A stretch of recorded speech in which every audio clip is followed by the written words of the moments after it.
Hello students, good morning. आज हमारे पास जो लेक्चर है, इस लेक्चर के अंदर हम स्टार्ट करते हैं अपने इस चैप्टर का नेक्स्ट पार्ट, जिसको हम एनिमल हस्बेंड्री के नाम से बोलते हैं। और भाई, एनिमल हस्बेंड्री का मतलब क्या होता है? देखिए, it's also the branch of agriculture. हम बोल सकते हैं it is the branch of agriculture. समझ गए ना? ये एग्रीकल्चर की ही ब्रांच है, which includes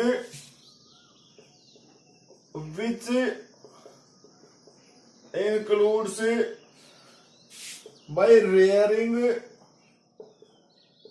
caring, feeding and breeding of the domestic animals. ठीक है ना भाई? डोमेस्टिक एनिमल्स केयरफुली और without wasting resources. Carefully and without wasting resources.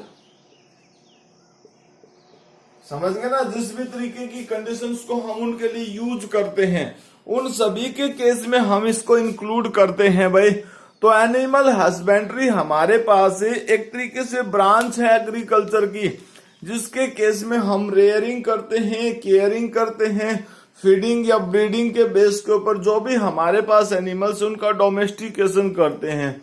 उसी डोमेस्टिकेशन को हम केयरफुली करते हैं, और जो भी हमारे पास नेचुरल रिसोर्सेज प्रेजेंट होते हैं, उन नेचुरल रिसोर्सेज का प्रॉपर यूज करते हैं, यूटिलाइजेशन करते हैं, विदाउट वेस्टिंग हम करते हैं। तो भाई, ऐसा नहीं है कि एनिमल हस्बेंड्री एक छोटा सा फील्ड है। एनिमल हस्बेंड्री का मतलब क्या होता है भाई? एनिमल हस्बेंड्री में तो बहुत सारे एनिमल्स उसमें इंक्लूड हैं हमारे पास। जैसे अगर हम बात करते हैं तो सिंपली अगर हम यहाँ अपनी क्लास की बात करते हैं तो उसमें हमारे पास कई पार्ट हैं। जैसे नॉर्मली अगर हम बात करते तो सबसे पहले जैसे कैटल प्रोडक्शन है, ठीक है ना? कैटल प्रोडक्शन हमारे पास। दूसरा हमारे पास अगर हम बात करते हैं तो भाई इसमें हम पोल्ट्री को भी इंक्लूड करते हैं। कौन सा हमारे पास क्या है? पोल्ट्री जो हमारे पास होता है ना, पोल्ट्री भी इसमें इंक्लूड करते हैं। नेक्स्ट हमारे पास क्या चीज है भाई? हमारे पास फिश प्रोडक्शन है। Fish production also include them. और उसके साथ साथ भाई हम भाई हनी प्रोडक्शन भी बोल सकते हैं। Honey production. हालांकि इसके केस में हमारे पास और भी बहुत सारे केसेस हैं, like that silviculture, aquaculture बोल सकते हो आप। उस मतलब सेल्वी कल्चर में जो हमारे पास जिसको हम एक तरीके से बोलते हैं ना रेशम के कीड़े, तो वो सब उसमें इंक्लूड हैं। तो भाई हम इस एनिमल हस्बेंड्री के टॉपिक को स्टार्ट करते हैं, और इस टॉपिक के अंदर सबसे पहले हम आपको कैटल प्रोडक्शन के बारे में बताएंगे, क्योंकि एनिमल हस्बेंड्री का ये सबसे ज्यादा इंपॉर्टेंट पार्ट है। सबसे ज्यादा इंपॉर्टेंट पार्ट है कैटल प्रोडक्शन। ठीक है ना? कैटल फार्मिंग समझ लीजिए, या कैटल प्रोडक्शन की बात कर लेते हैं हम। ठीक है? तो कैटल का मतलब क्या है? जिनको हम मवेशी बोलते हैं। ठीक है ना? वो एनिमल्स हैं हमारे पास, जिसको हम मैमल्स कैटेगरी में रखते हैं।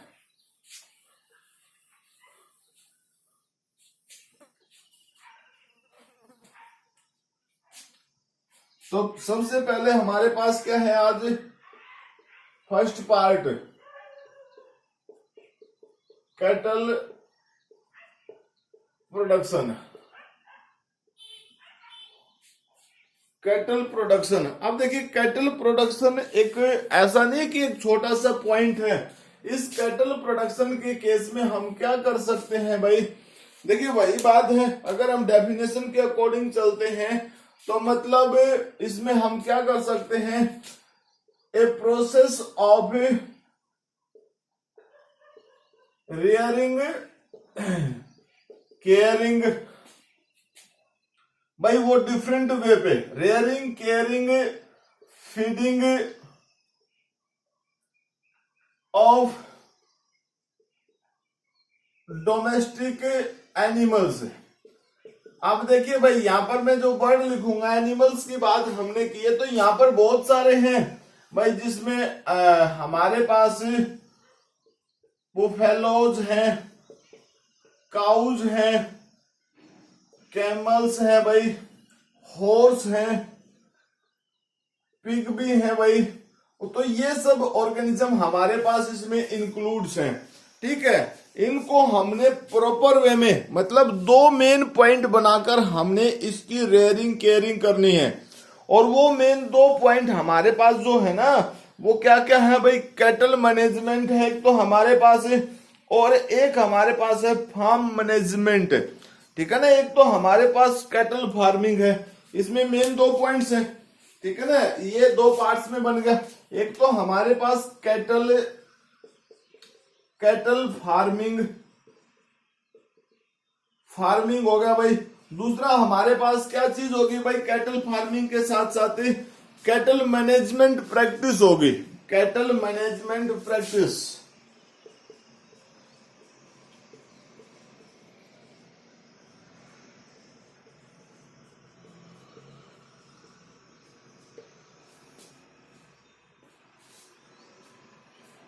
ठीक है, हमारे पास ये दो चीजें हैं भाई।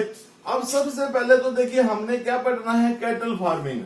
इस कैटल फार्मिंग का मतलब क्या है कि हमें सबसे पहले कैटल्स के बारे में इंफॉर्मेशन होनी जरूरी है कि भाई इसके लिए हमारे पास किस तरीके के कैटल होने चाहिए, किसको हम इसमें इंक्लूड कर सकते हैं, कौन सी ब्रीड हम इसके लिए सिलेक्ट कर सकते हैं, ठीक है। अगर सबसे पहले हम बात करते हैं ब्रीड्स की, ठीक है ना। कैटल फार्मिंग में सबसे पहले हम बात करते हैं ब्रीड्स की। तो ब्रीड्स के केस में हम दो तरीके की ब्रीड्स यहाँ पर इंक्लूड करते हैं। मेनली हम जो फोकस करेंगे अभी यहाँ पर इस लेक्चर के अंदर है, वो हमारे पास ये दो ही ऑर्गेनिजम्स होंगे, जिसमें हमारे पास बोस इंडिका मीन्स जिसको हम काऊ बोलते हैं, ठीक है ना। क्या है भाई, बोस इंडिकस। और दूसरा हमारे पास क्या है, बुबालुस बुबेलिस, जिसको हम बफेलो बोलते हैं, जिसको हम क्या बोलते हैं भाई, बुफेलो के नाम से बोलते हैं, ठीक है। तो हमारे पास क्या क्या चीजें हैं भाई, मैं नाम लिख देता हूं, देखिए साइंटिफिक नेम,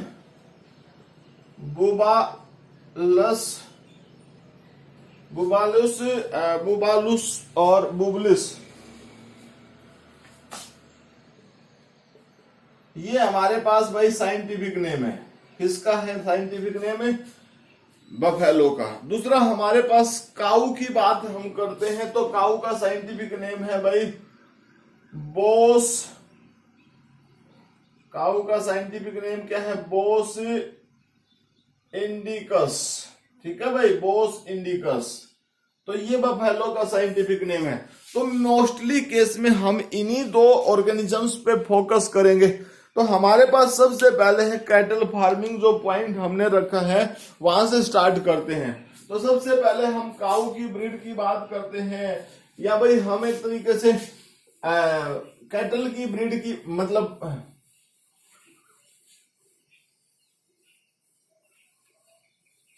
कैटल प्रोडक्शन में हमारे पास पहला पॉइंट क्या है भाई, कैटल फार्मिंग।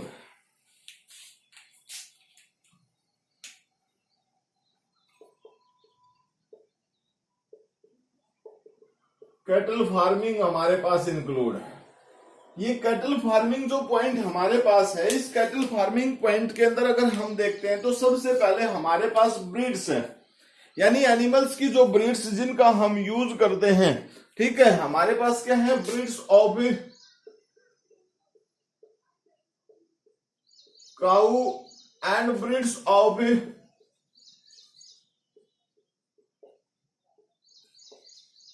बुफेलो, ठीक है भाई। काऊ की भी ब्रीड्स है और बुफेलो की भी ब्रीड्स है हमारे पास। अब काऊ और बफेलो की जो ब्रीड्स हमारे पास है ना, मेनली जो ब्रीड्स प्रेजेंट हैं, उस ब्रीड्स के केस में हमारे पास 3 ब्रीड्स है काऊ की, जिसमें हम एक तरीके से ऐसी काऊ जो मिल्क ज्यादा प्रोड्यूस करती हैं भाई, एक ऐसी काऊ जो ड्राउट ब्रीड्स के नाम से बोल सकते हैं, और एक ऐसी जो जिसको हम जर्नल यूटिलिटी में यूज कर सकते हैं। भाई तीनों कंडीशंस हमारे पास प्रेजेंट है। एक ऐसी काऊ जो ज्यादा दूध देती है, तो सबसे पहले तो हम उसकी बात करते हैं जिसको हमें मिल्स ब्रीड के नाम से बोलते हैं। आप समझिए मिल्स का मतलब क्या है। मैंने आपको अभी बोला कि मिल्स का मतलब होता है ऐसी काऊ जो ज्यादा दूध देती है। तो ऐसे में कौन सी गाय हमारे पास है, कई टाइप की गाय हैं भाई हमारे पास जो मिल्क प्रोडक्शन का काम करती है। तो उसमें हमारे पास कौन कौन सी है, देखिए मैं उसके नाम लिखता हूं। हमारे पास है गिर,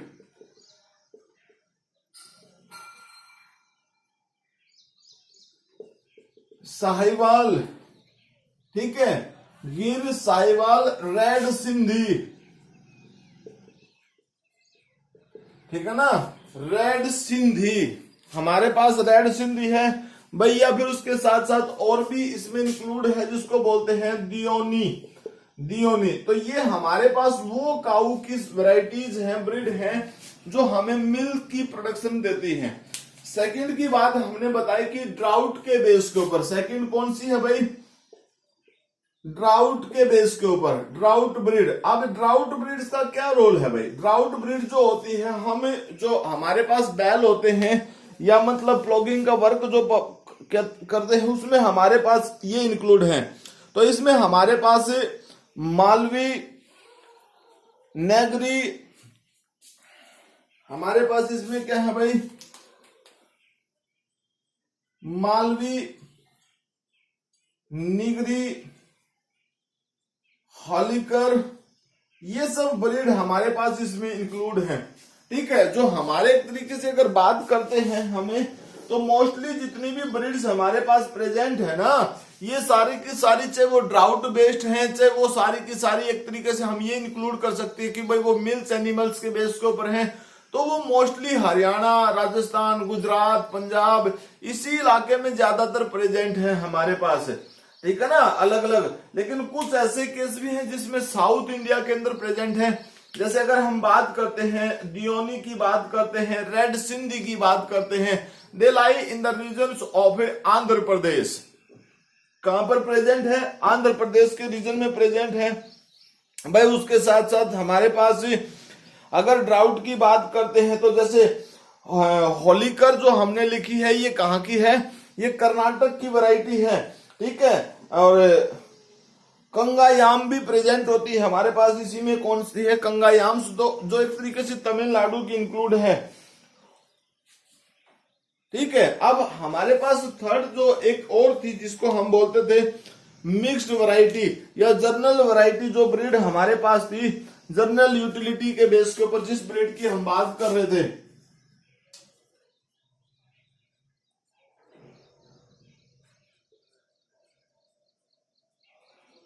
जिसको हम जर्नल यूटिलिटी ब्रीड के नाम से बोल रहे थे। अब इस ब्रीड के बेस के ऊपर अगर हम बात करते हैं भाई, तो कौन कौन सी है हमारे पास, ऑन गोले, ये हमारे पास प्रेजेंट है। कहां की है भाई, ये आंध्र प्रदेश की है, ठीक है। तो उसके साथ थार पकर, जो हमारे पास नाम से पता चल रहा है कि राजस्थान की थार पकर, ठीक है ना, क्या है भाई, राजस्थान और आंध्र प्रदेश की ये काऊ है। तो इस तरीके से ये हमारे पास ब्रीड जो है, कहां की ब्रीड है भाई, ये स्पेसिफिक ब्रीड है हमारे पास केस ऑफ काऊ। अब इसमें हमने आपको बता दिया कि 3 तरीके के ग्रुप हमने बनाए हैं। सबसे पहले मिल्स की हमने बात की भाई, और मिल्स का केस आप समझ लीजिए मिल्क है। मिल्स का मतलब है मिल्क। ड्राउट का मतलब है नॉर्मली जिसको हम एक तरीके से लगेज के बेस के ऊपर या इरिगेशन प्रोडक्शन के केस में या भाई प्लॉगिंग के लिए यूज करते हैं। और ड्राउट जर्नल यूटिलिटी की बात अगर हम करते हैं, तो ये जो काऊ की ब्रीड्स है, इन काऊ की ब्रीड्स का हम यूटिलाइजेशन डिफरेंट वे में करते हैं। लाइक डिफरेंट वे का मतलब मल्टीपर्पज के बेस के ऊपर दोनों काम कर सकते हैं, मिल्स के लिए भी और ड्राउट कंडीशन के लिए भी। अब अगर हम बात करते हैं भाई एक तरीके से बफेलोज की, ठीक है। तो बफेलोज के केस में भी हमारे पास डोमेस्टिकेशन के लिए ग्रेट नंबर्स है बफेलोज का। तो बफेलोज के केस में हमारे पास 3 मेन बफेलो हैं, जिसमें मुर्रा, सुरती और महसाना। ठीक है ना, 3 मेन है, मुर्राहा, महसाना और सुरती।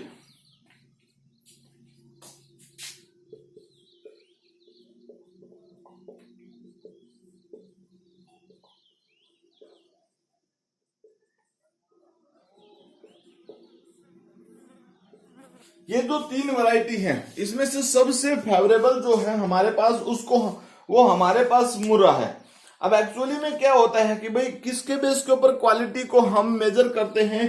देखिए नॉर्मली अगर हमें क्वालिटी की बात करते हैं तो सबसे पहले हम क्वालिटी को मेजर करते हैं मिल्क प्रोडक्शन के बेस के ऊपर। भाई मिल्क प्रोडक्शन की बात है कि कितना उसमें सालाना मिल्क मिलता है, लैक्टेशन पीरियड कितना लंबा है, ये सब बात हम उस पर डिपेंड करते हैं। लेकिन भाई फैट का कंटेंट भी हम उसमें इंक्लूड करते हैं कि कितना फैट का कंटेंट प्रेजेंट है ऑर्गेनिजम्स की मतलब बफेलो के अंदर, उसके बेस के ऊपर। तो हमारे पास यहाँ पर अगर हम बात करते हो तो मैंने आपको बताया ना कि मुर्रा जो है वो सबसे बेस्ट है, जो एक तरीके से हरियाणा और पंजाब की वैरायटी है।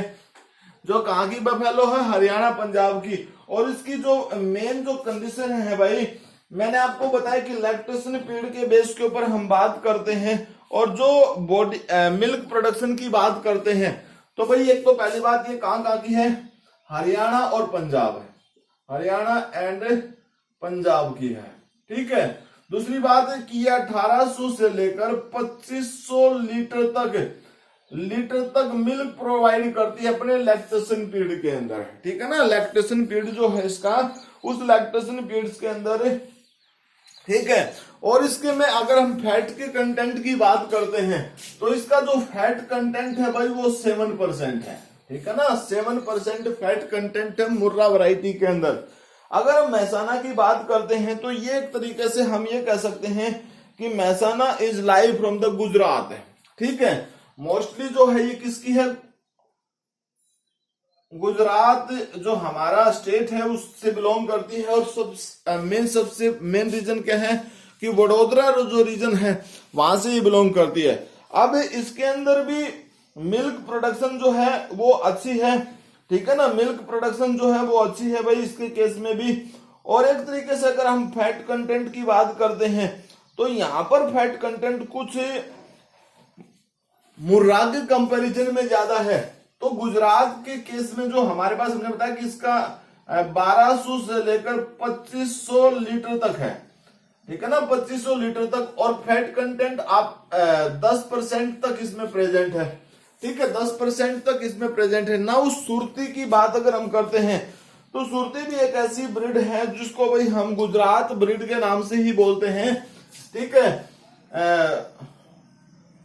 गुजरात ब्रीड के नाम से ही बोलते हैं। और ये भी वडोदरा रीजन में, कैर रीजन में अलग से मतलब एक तरीके से इस वैरायटी को सबसे ज्यादा वेटेज दिया जाता है। अगर इसकी मिल्क प्रोडक्शन की बात करते हैं तो इसकी ईयरली मिल्क प्रोडक्शन 1600 से लेकर 1800 लीटर तक है। कितनी है भाई, इतनी। और 8 से लेकर 8 to 12% इसके अंदर फैट कंटेंट प्रेजेंट है। यानी फैट कंटेंट कितना प्रेजेंट है, 8 to 12% इसमें फैट कंटेंट प्रेजेंट है। अब देखिए आप सबको इसकी कुछ अगर हम बात करते हैं, मैंने कहा कि मुर्रा इज द बेस्ट क्वालिटी। अब मुर्रा बेस्ट क्वालिटी भाई मिल्क प्रोडक्शन में तो ये ज्यादा है बट फैट कंटेंट में तो ये लो है। अब ऐसे में बेस्ट कैसे हुई, बेस्ट ये इसलिए हुई, सबसे पहला पॉइंट देखिए कि एक तो मिल्क दूसरों से ज्यादा है, भले ही फैट कंटेंट कम है लेकिन मिल्क ज्यादा है, तो मिल्क ज्यादा होगा तो फैट ऑलरेडी ज्यादा होगा। दूसरी कंडीशन, ये जो वैरायटी है मुर्रा वैरायटी, इस मुर्रा वैरायटी के पास रेजिस्टेंस अगेंस्ट द डिजीज, यानी ये नेचुरली रेजिस्टेंस क्रिएट करती है डिजीज के खिलाफ है। तो इसका मतलब सबसे बेस्ट क्वालिटी तो यही है कि ये रेजिस्टेंस क्रिएट करती है अगेंस्ट द डिजीज। ठीक है ना, ये क्या करती है भाई, रेजिस्टेंस, इसकी बात करते हैं रेजिस्टेंस अगेंस्ट द डिजीज। तो इसकी सबसे बेस्ट क्वालिटी तो यही है कि ये बीमारी के खिलाफ जो है रेजिस्टेंस बना लेती है।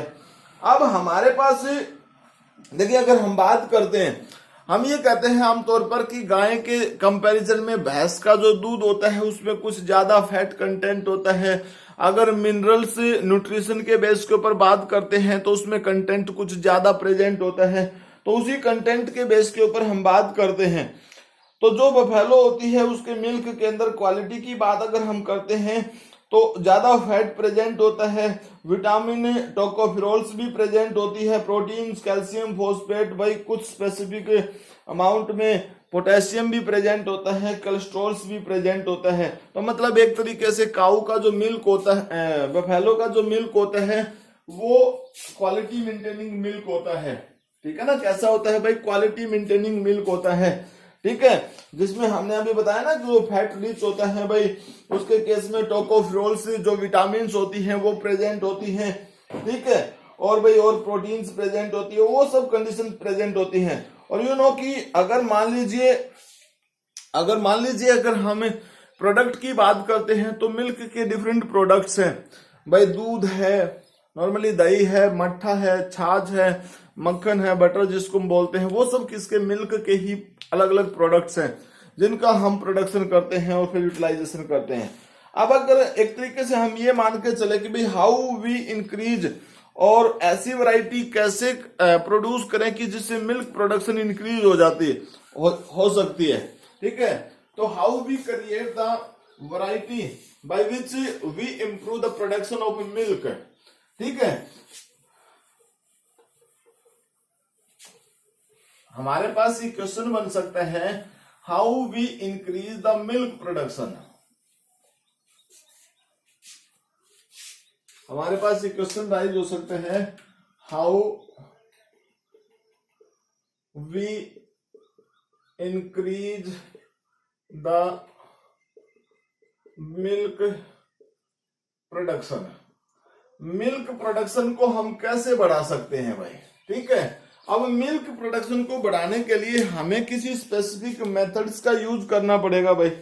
अब स्पेसिफिक मेथड का यूज करेंगे तो सबसे पहले हम क्या करेंगे भाई, डोमेस्टिकेशन ऑफ सिलेक्टेड वैरायटी। सबसे पहला तो हमारे पास क्या आंसर आएगा भाई, डोमेस्टिकेशन ऑफ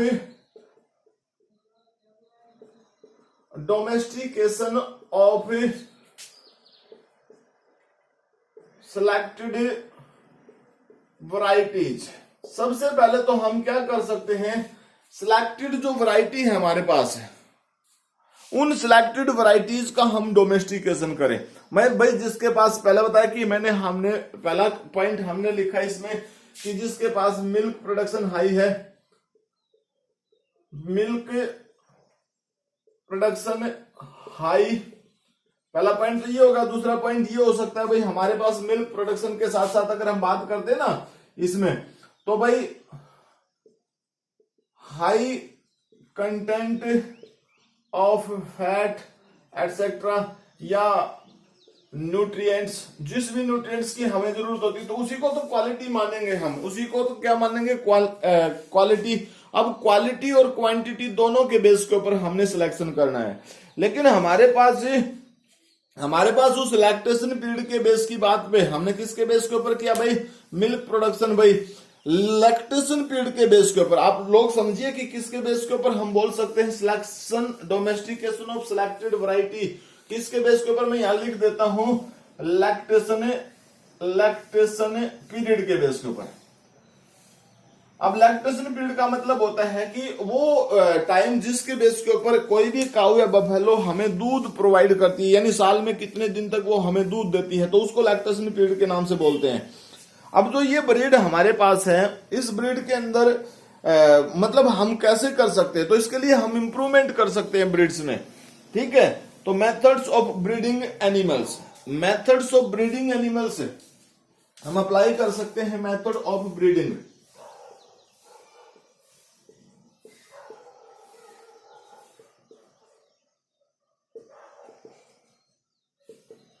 भाई हमारे पास यह मेथड जो प्रेजेंट है उसमें दो मेन मेथड्स हैं। एक मेथड तो हमारे पास प्रेजेंट है भाई इसके लिए, जिसको हम नेचुरल मेथड के नाम से बोलते हैं। नेचुरल मेथड जिसको हम क्या बोलते हैं, मेथड। भाई इसमें हमारे पास क्या है, रैंडम और non random mating and non random mating technique, समझ गए ना, ये हमारे पास इंक्लूड है भाई। दूसरी चीज हमारे पास इसमें क्या है भाई, आर्टिफिशियल इंसेमिनेशन है। यू नो आर्टिफिशियल इंसेमिनेशन का मतलब क्या है भाई, सिलेक्टेड बुल से हम सेमन कलेक्ट करें और एक तरीके से सिलेक्टेड जो मेल है उससे हम सीमन कलेक्ट करें और उसकी सहायता से इंसेमिनेशन करवाएं। अब ये इंसेमिनेशन का मतलब क्या, आर्टिफिशियल इंसेमिनेशन का मतलब क्या है कि एक ऐसा प्रोसीजर के बेस के ऊपर, आर्टिफिशियल मतलब मैन मेड बोलते हैं इसको, सिंपल सी बात है, मैन मेड। अब मैन मेड है तो भाई आर्टिफिशियल तो सिंपल सी बात है कि आर्टिफिशियल तो होगा, यानी स्पेसिफिक टूल और टेक्निक का यूज करके फीमेल्स जो होती है उनको एक तरीके से उसको प्रेग्नेंट किया जाता है। किसके बेस के ऊपर, सिलेक्टेड क्वालिटी का जो बुल है, मेल बुल जो होता है उसके बेस के ऊपर, या मीन्स मेल बफेलो जो होता है उसके बेस सीमन्स को कलेक्ट करके उसके बेस के ऊपर। ये जो टेक्निक है बहुत ज्यादा इंपॉर्टेंट टेक्निक है। इसमें हम क्या कर सकते हैं भाई, कुछ ऐसी वैरायटी प्रोड्यूस कर सकते हैं जो मिल्क प्रोडक्शन में भी ज्यादा है। मतलब जैसे हम अगर बात करते हैं यहाँ पर इंडियंस की बात करते हैं तो हमने सुना होगा ना अमेरिकन काऊ, जर्सी काऊ, इस तरीके से, ठीक है। तो ये हमारे पास सारी की सारी जो काऊ है भाई एक तरीके से जर्सी है, अमेरिकन बोलते हैं। तो ये हमारे पास जो वैरायटी है, ये वैरायटी हमें आर्टिफिशियल इंसेमिनेशन के बेस के ऊपर हमने इनको प्रोड्यूस कर लिया है। तो डिफरेंट टाइप्स की ऐसी वैरायटी बना ली है जिनके केस में हमें ऐसी प्रोडक्शन करते हैं भाई, ऐसा प्रोडक्शन करते हैं जिसके बेस के ऊपर मिल्क की अमाउंट बढ़ जाती है। अब देखिए मैं इसमें आपको एक और पॉइंट लिखता हूं, इसमें एक और थर्ड पॉइंट की बात करता हूं, सुपर ओव्यूलेशन। सुपर ओव्यूलेशन, अब ये सुपर ओव्यूलेशन क्या होता है भाई, मेरी बात को आप ध्यान से सुनिए। सुपर ओव्यूलेशन का मतलब होता है कि काऊ बफेलो जो होती है वो एक टाइम पर एक एग प्रोड्यूस करती है, यानी एक टाइम पे एक ही बेबी प्रोड्यूस करती है। इसका मतलब वो एक ही टाइप का एक सिंगल एग प्रोड्यूस करती है। लेकिन सुपर ओव्यूलेशन का मतलब क्या होता है कि काऊ या बफेलो को हम स्पेसिफिक इंजेक्शन देते हैं जिसको हम एफएसएच का इंजेक्शन बोलते हैं, फॉलिकल स्टिमुलेटिंग हार्मोन जो होता है उस इंजेक्शन में वो फीमेल या काऊ की बॉडी में इंसर्ट किया जाता है। ऐसे में जब उसकी बॉडी में इंसर्ट किया जाएगा तो उसकी ओवेरी जो होती है वो ज्यादा ओव्यूल्स बनाएगी। अब जब ओवेरी ज्यादा ओव्यूल्स बनाएगी तो वो जो ओव्यूल्स हैं एक साथ बहुत सारे ओव्यूल प्रोड्यूस होंगे। एक सिंगल काऊ के अंदर सिंगल ओव्यूल प्रोड्यूस था, लेकिन अब 8, 7, 9, 10 ऐसे ओव्यूल प्रोड्यूस है। उन ओव्यूल्स को हम उसके अंदर से निकालकर बाहर फर्टिलाइजेशन करवा के, इन विट्रो फर्टिलाइजेशन करवा के दूसरी सैरोगेट मदर में डाल देंगे, जिसके बेस के ऊपर एक साथ कई बेबी प्रोड्यूस हो सकती हैं। तो इसको हम सुपर ओव्यूलेशन के नाम से बोलते हैं। हालांकि सुपर ओव्यूलेशन का मतलब तो होता है एक साथ बहुत सारे ओवम प्रोड्यूस करना। तो आज का जो हमारा ये लेक्चर है, इस लेक्चर में हमारे पास इतना ही है। नेक्स्ट डे हम जो लेक्चर देंगे इसी पर कैटल प्रोडक्शन के बेस के ऊपर है, तो उसमें हमारे पास से कैटल फार्म मैनेजमेंट, जो हमने मैनेजमेंट की बात की थी, उसको हम फॉलो करेंगे। तो तब तक के लिए हमारे पास इतना ही, मिलते हैं नेक्स्ट लेक्चर में। Thank you, bye, have a nice day students.